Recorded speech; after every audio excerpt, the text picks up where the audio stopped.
hari ini saya akan kongsikan tajuk ini bagi SPM tahun 2019. Soalan yang ketiga. Rajah menunjukkan sebuah meja mengufuk dengan AF sama dengan BE sama dengan CH sama dengan DG sama dengan 34 cm. Okey. Nyatakan dan hitung sudut antara kaki meja AF dan BE. So, kaedah yang sama, bulat-bulat pangkah-pangkah. Kita bulatkan AF. So, segaris AF ni kita bulatkan. Kita bulat A, kita bulat F. Dan jangan lupa di atas garisan AF ni kita juga terdapatnya P. Maka P pun turut kena bulat. Dan kita pangkah BE. Ini garisan BE. Kita pangkah B, kita pangkah E. Dan sekali lagi ada P di tengah-tengahnya. Jadi P pun kita pangkah.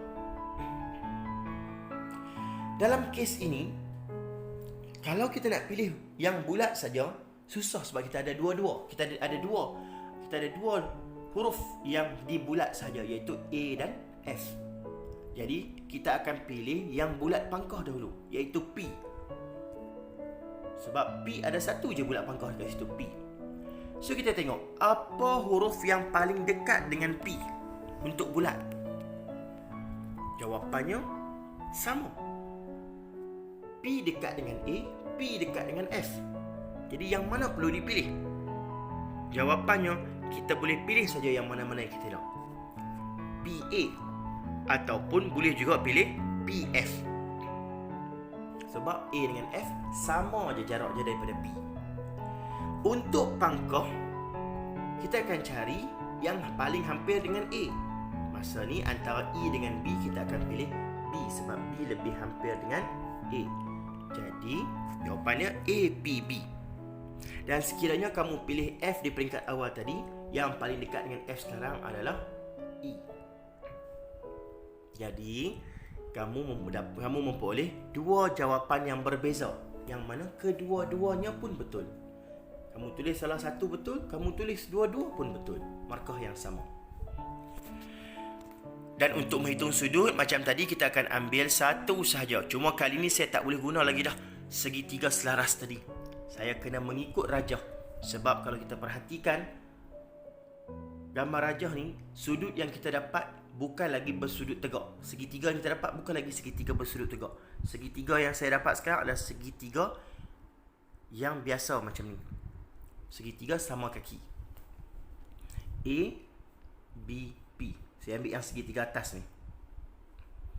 Okey, dalam kes yang ni saya tak boleh kira semua. Saya kena kira sudut di sebelah kanan tu dulu. Ni segitiga ni saya ambil yang sebelah kanan dulu. Okey. Daripada yang sebelah kanan ni kita tahu yang PB tu akan jadi hipotenus. Manakala B ke titik tengah, ini kita panggil dia sebagai tentang. Manakala P ke titik tengah AB ni kita panggil dia sebelah. Okey.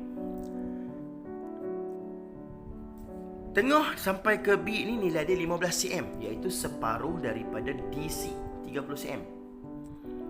Manakala hipotenus PB bersamaan dengan 17 cm, iaitu separuh daripada panjang EB sebanyak 34 cm.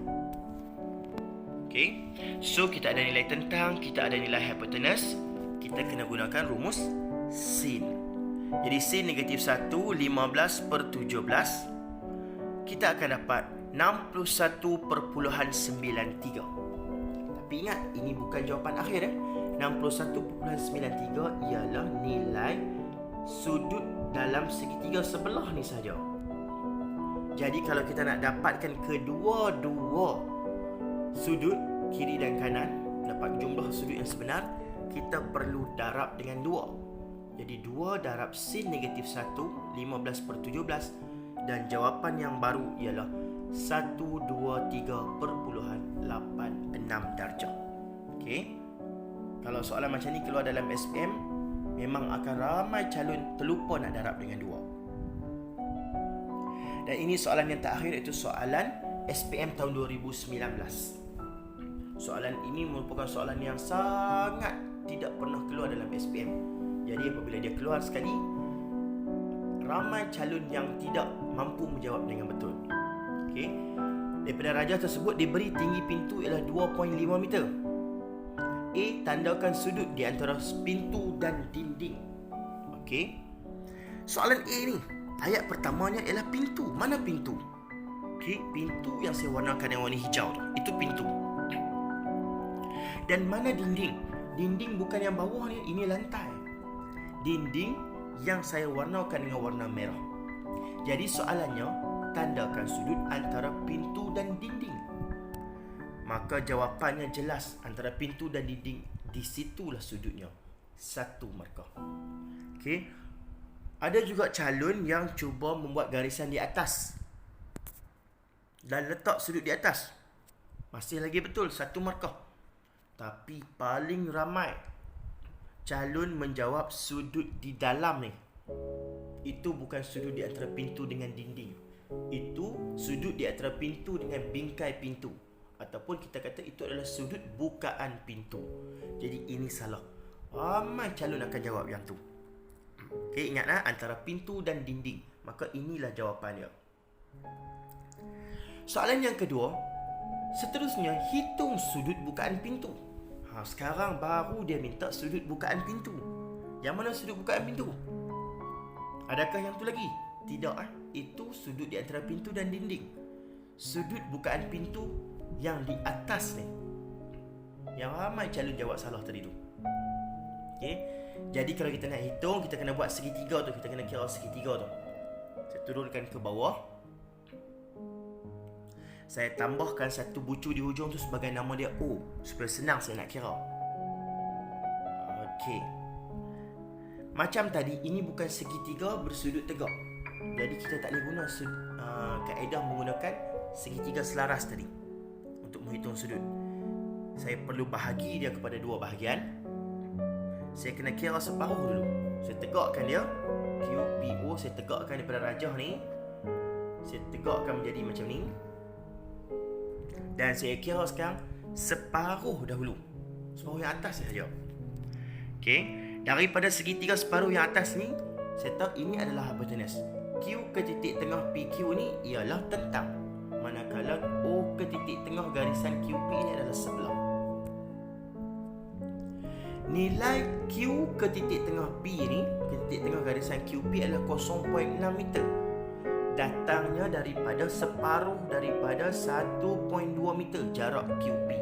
Itu 0.6 meter. Manakala QO, Q ke O sama dengan lebar pintu, iaitu 1 meter. Jadi saya ada nilai tentang dan nilai hypotenuse. Saya perlu gunakan sin negatif 1. Sin negatif 1 0.6 per 1. Dan jawapannya ialah 36.87 darjah. Dan seperti mana contoh yang ketiga, soalan ketiga tadi, ini baru 1 bahagian. Nak hitung jumlah sudut, kamu kena kira kedua-dua bahagian. 2 bahagian bermaksud kali 2. Dan nilainya ialah 73.74 darjah. Dan kamu akan dapat 4 markah untuk kali ini. Okey, pelajar yang berhenti pada sin negatif 1, 0.6 per 1 tidak mendarabkan dengan 2 dan dapat 36.87, maka kamu hanya layak dapat 3 markah. Okey, kalau kamu darab dengan 2, baru kamu dapat markah penuh, 4 markah. Okey, dan satu lagi, perkara yang berlaku dalam soalan ini, diberi tinggi pintu ialah 2.5 meter. Dan nilai tersebut langsung tidak digunakan dalam menjawab soalan ini. Okey, sahaja diberi untuk mengelirukan kamu. Alright, jadi sekian untuk pada kali ini. Kita jumpa lagi pada video akan datang. Teruskan menonton Math by Seki di YouTube. Assalamualaikum warahmatullahi wabarakatuh.